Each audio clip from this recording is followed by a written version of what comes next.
Hi Leo, Sun, Moon, Ascendant, or Venus. This is Dane, and I'm going to be doing your January 2022 new moon reading for you, the first new moon of the year. Now I ask if this reading resonates with you, don't forget to like, comment, and subscribe. If you're interested in any of the cards that I'm using, they will be listed and linked in the description box below. And if you hear any snoring in the background that sounds like a human being, that is my dog Esme, so pay it no mind. Alright, now before we begin this reading, let us clear the energy space, raising our own energy vibration, and releasing any negativity. So take a nice deep breath in, exhaling whenever it feels comfortable for you.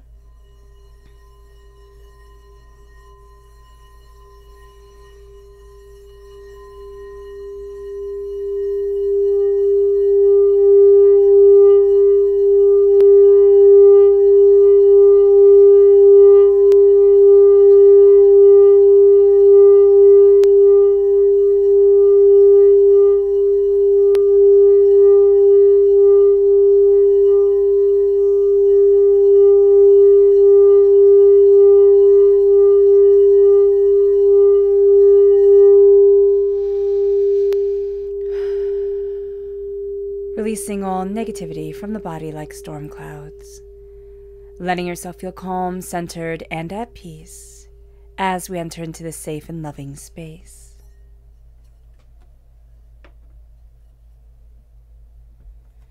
Let's see what the tarot has to say. How will Leo be affected by the January 2022 new moon? Angels and spirit guides, show me clearly. Guide this reading and show me clearly. Angels and spirit guides, show me clearly.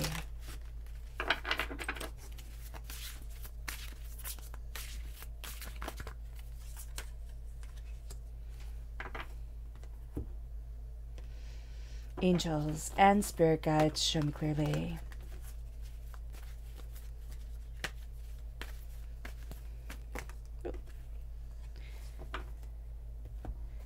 Guide this reading and show me clearly, angels and spirit guides.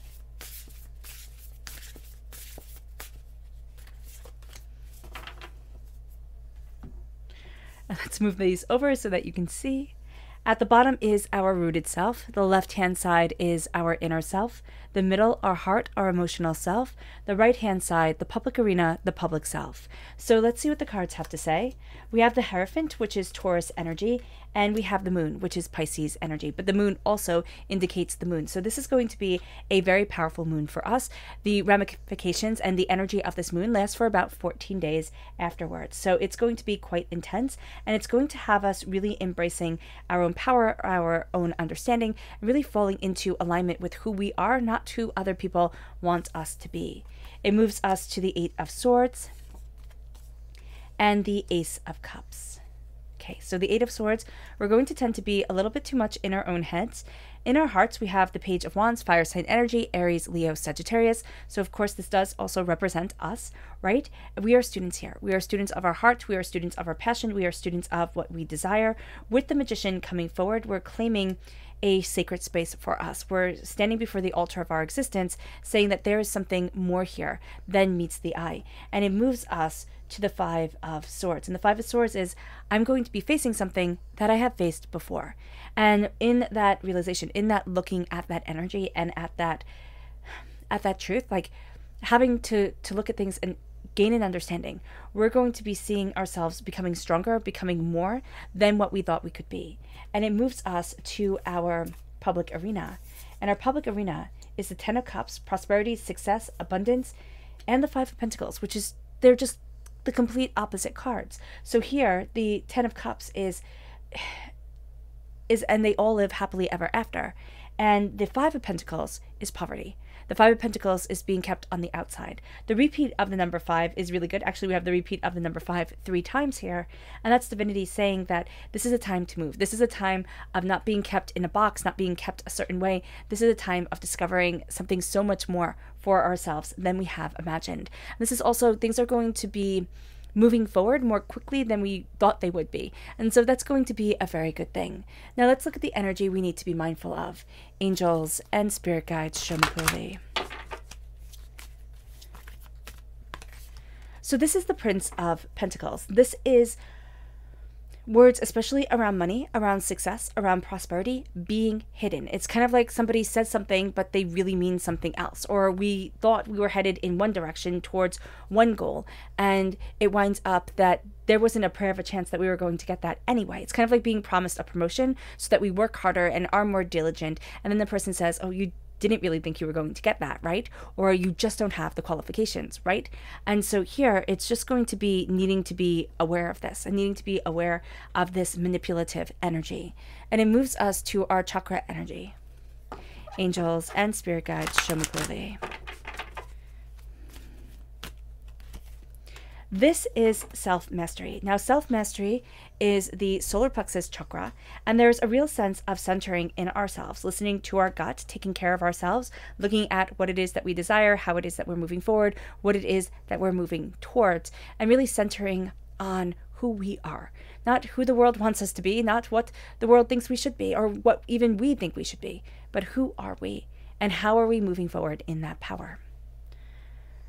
So let's talk about things astrologically speaking. The new moon is on the 2nd of January, and it is the first new moon of 2022. And this reading is being done during this new moon to really get its energy. And it says here, your hard work is being paid off. And so here, your hard work is paying off. You are able to move forward. The sun is conjunct the moon, which is the beginning of every story of every new moon.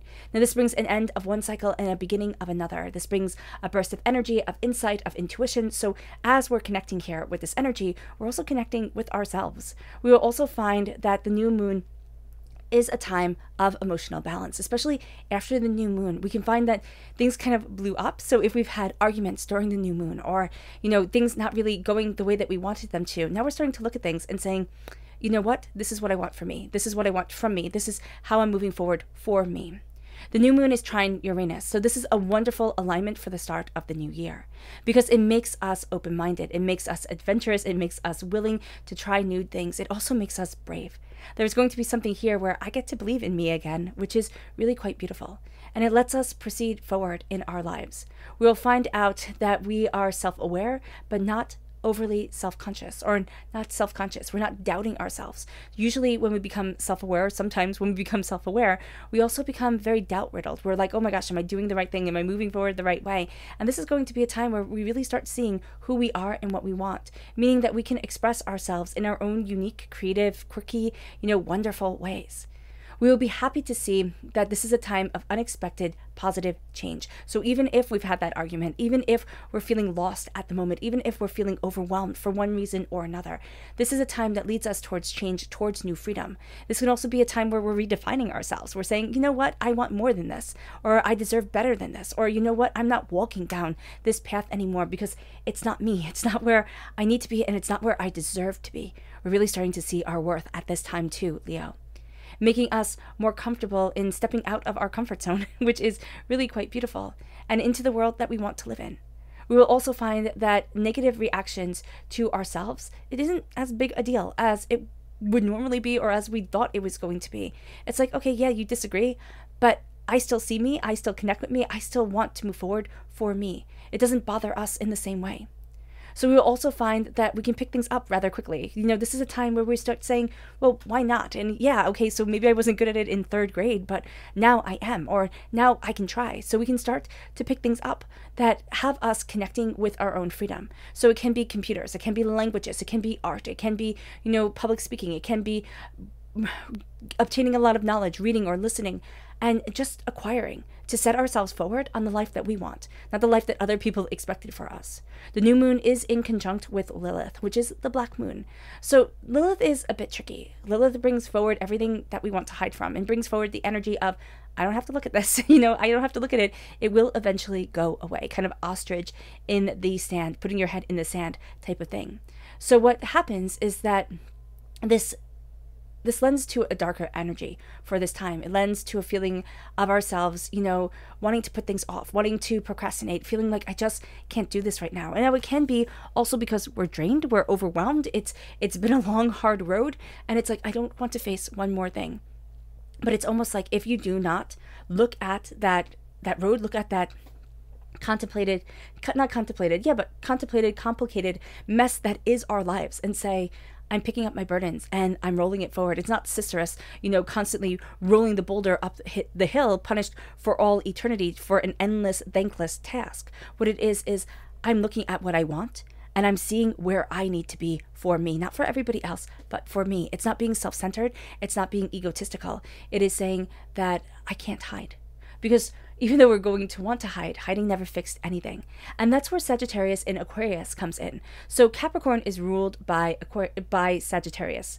No, Saturn. There we go. Saturn in Aquarius. Saturn is the ruling planet of Capricorn. Aquarius is ruled by Uranus. So when this energy comes forward, it brings conflicts, because Saturn is all about responsibilities. Pick up that heavy load, carry it, move forward. Nobody's going to handle the task but you, right?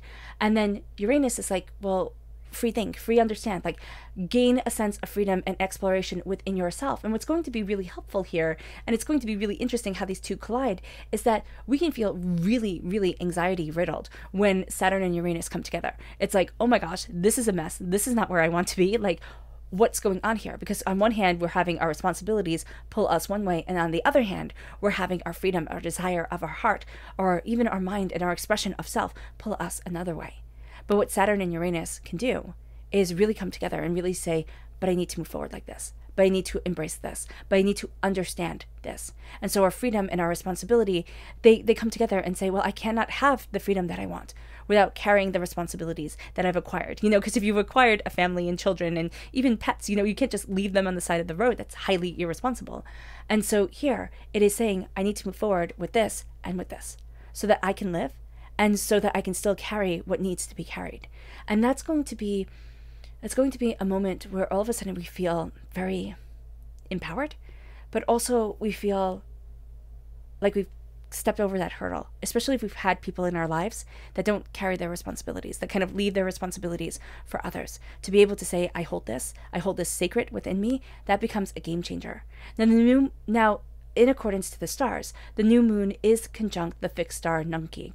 Now, Nunki is a very interesting star. It's a very positive star. It's a very lovely star. It brings truthfulness, optimism, and a connection with spiritual matters. So it can be with religion, it can be with spirituality, it can be with, deeper knowledge and deeper understanding, diving into ancient wisdom, the cosmos of ourselves. And according to the ancient mathematician and astronomer Ptolemy, okay, it is of the nature of Jupiter and Mercury. Jupiter is Zeus, right? Another name for Jupiter, or the Roman name for Zeus was Jupiter. And Mercury is communication. So here we have power and authority and the way to communicate it, the way to bring it forward in our lives. And that's a game changer. And it brings us right into the Hierophant. Now, the Hierophant, Taurus energy, ruled by Venus. So what we don't usually understand is when Taurus energy comes in, Taurus is way more sensitive than we give it credit for. Just like the Hierophant is way more sensitive than we think. We think this is authority, this is rule, and yes, it is representative of the Pope, because, Pope hat and all that. But in medieval times, there was no greater power than the Pope. And in our hearts and in ourselves, there's no greater power than what is traditionally, honestly, us. Not the traditions that we were born into, not the orthodoxy that we were told that we were supposed to follow, but the power of our individual self to say, this is what I need in my life. For some of us, it's art and expression and dance and creativity. For others, it's order and structure and, the solving of the riddles. But whatever it is for us, it's like, this is where I need to be, and this is how I need to express it. And then that becomes what rules the power of our land. The power of ourselves, our beings, our souls, as we're moving forward, as we're gaining an understanding. And it leads us to the moon. It leads us to looking at a lot of the fears that hold us back, looking at a lot of the things that we think, oh, wow, that's just never going to be how I get to move forward. A lobster, when we look at the lobster, we can think, why? What point does the lobster have?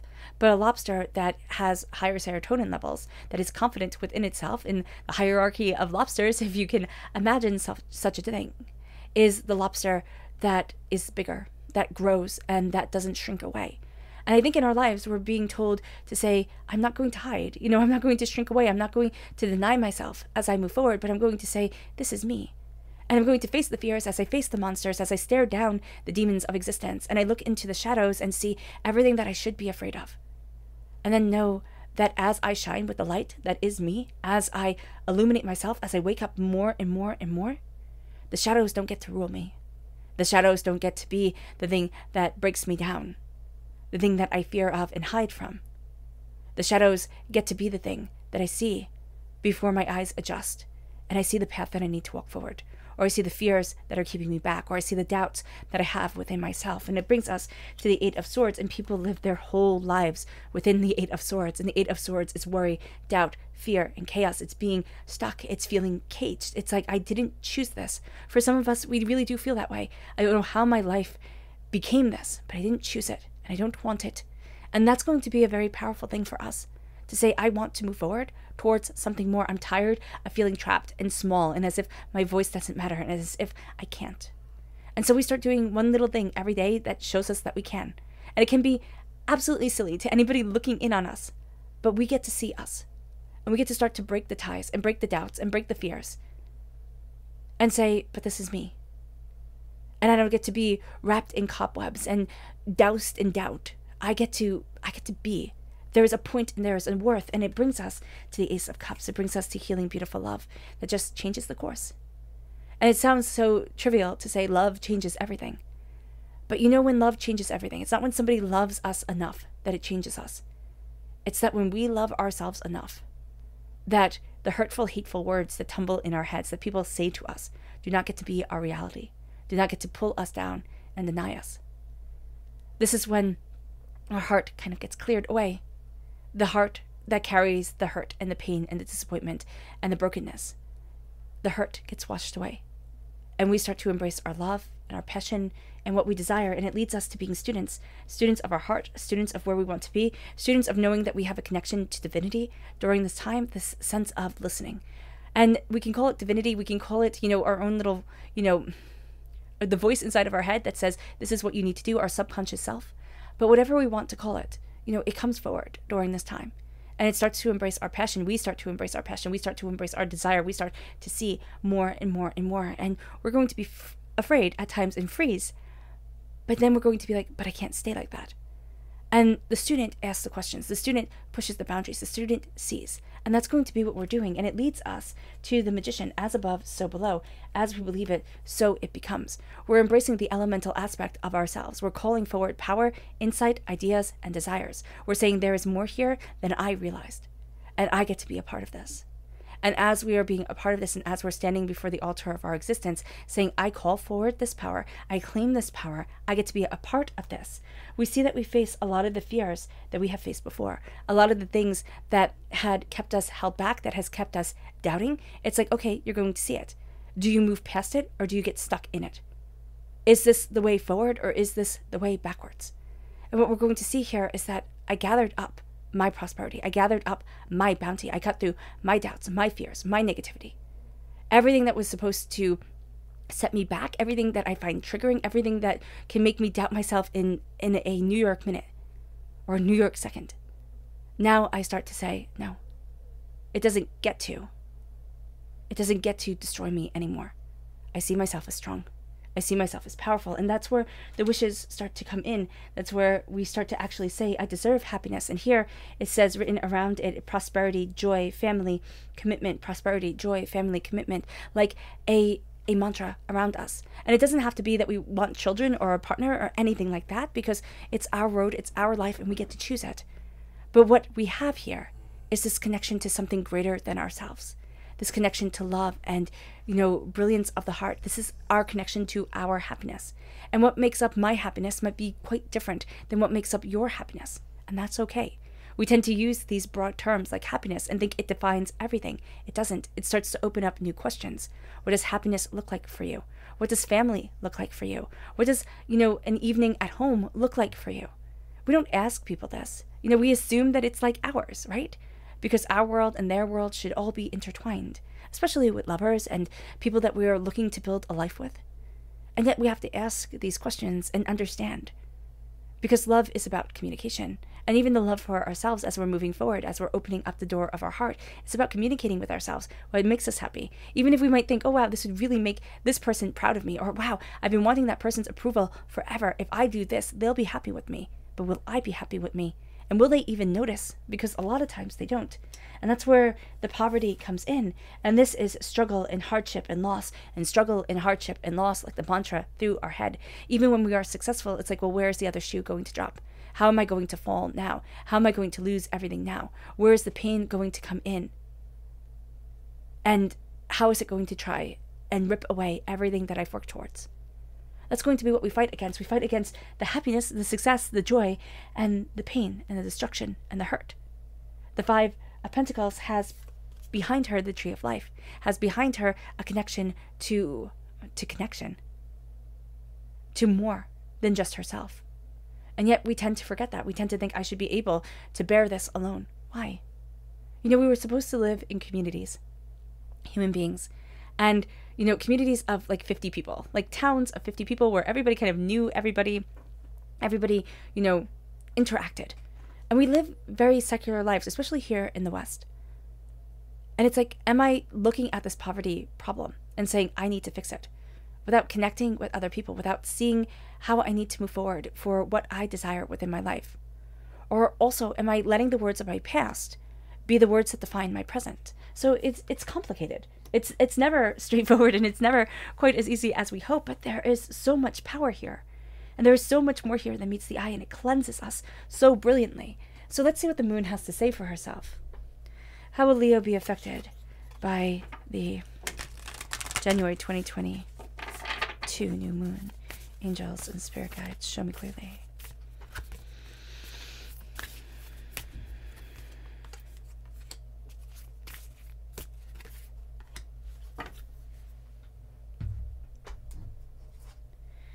Angels and spirit guides, show me clearly.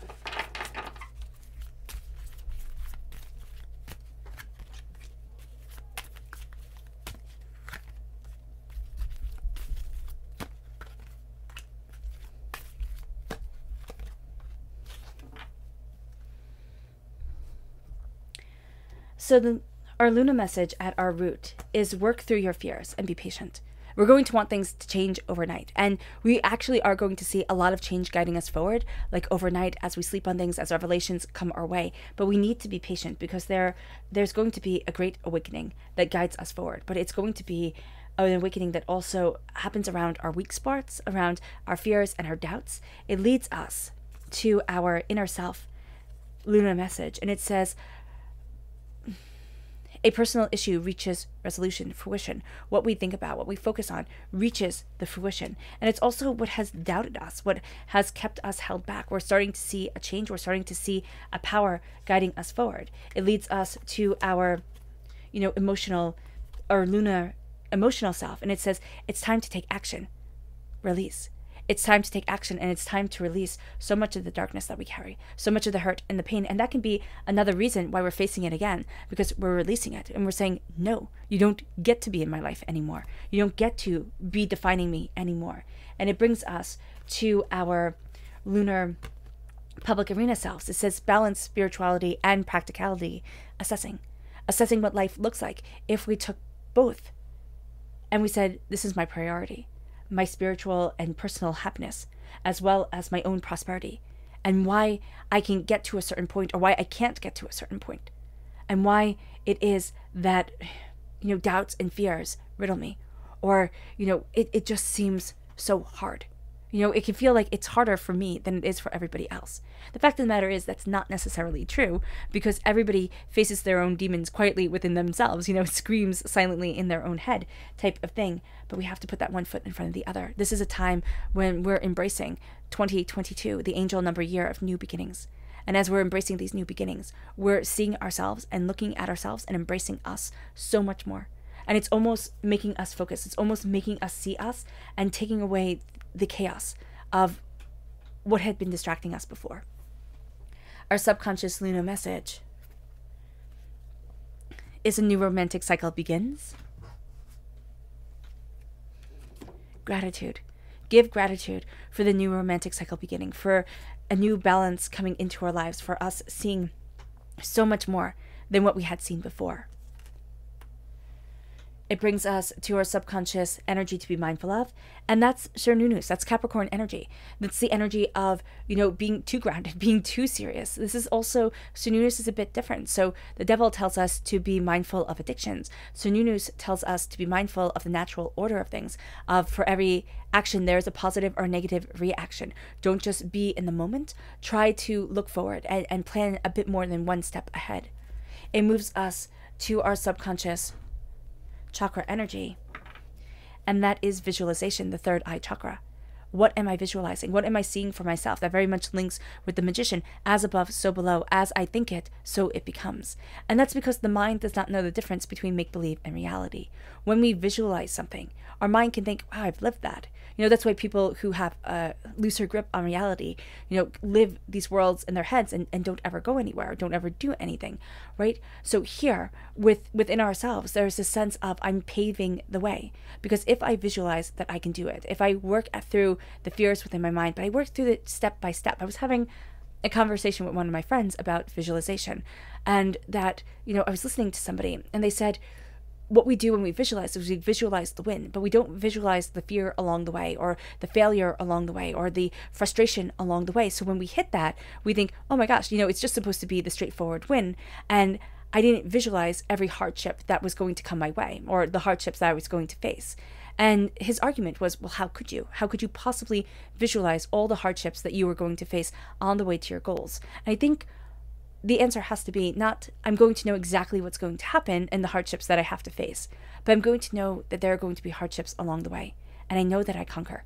I know that I get discouraged and overwhelmed, and there are times where I'll quit, where I'll give up on myself, where I won't think I'm worthy. And then I come back to me again.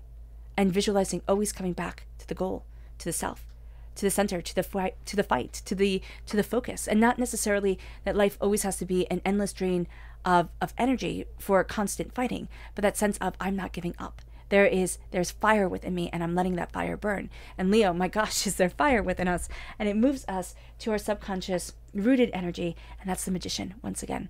As above, so below. As we believe it, so it becomes. And this is the energy of determination and of focus and of embracing our elemental talents and elemental gifts and saying there's so much more to me than I could ever have realized. And again, having the courage to stand before the altar of our existence and claim who we are and what we desire. It moves us to our subconscious inner self, and that is the Six of Cups. Emotionally, in our inner selves, the past comes up, and it says, well, can you?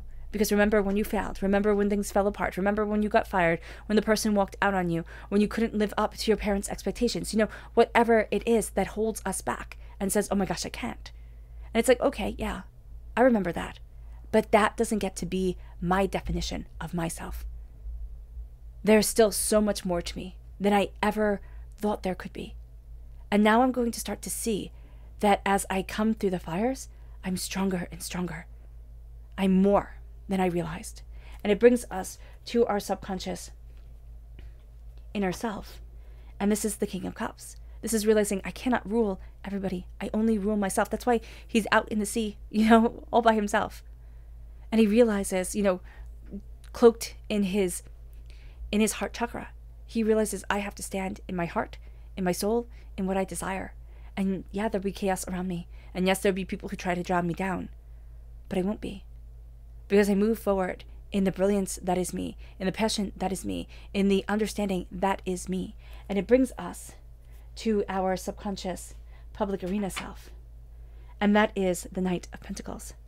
Prosperity and success and a bit of magic, slowly and steadily becoming more than we realized, embracing more than we thought we could, and laying down a solid foundation for ourselves. All right, Leo. I hope this reading has resonated with you. I wish you nothing but light, love, peace, and happiness. May harmony always be with you. I'm sending loving, healing energy to each and every one of you. I love you all, and stay safe. Let's end this reading with a meditation, a clearing away of negative energy, a raising of our positive energy as we embrace the power and the intensity of this new moon. So take a nice deep breath in, exhaling whenever it feels comfortable for you.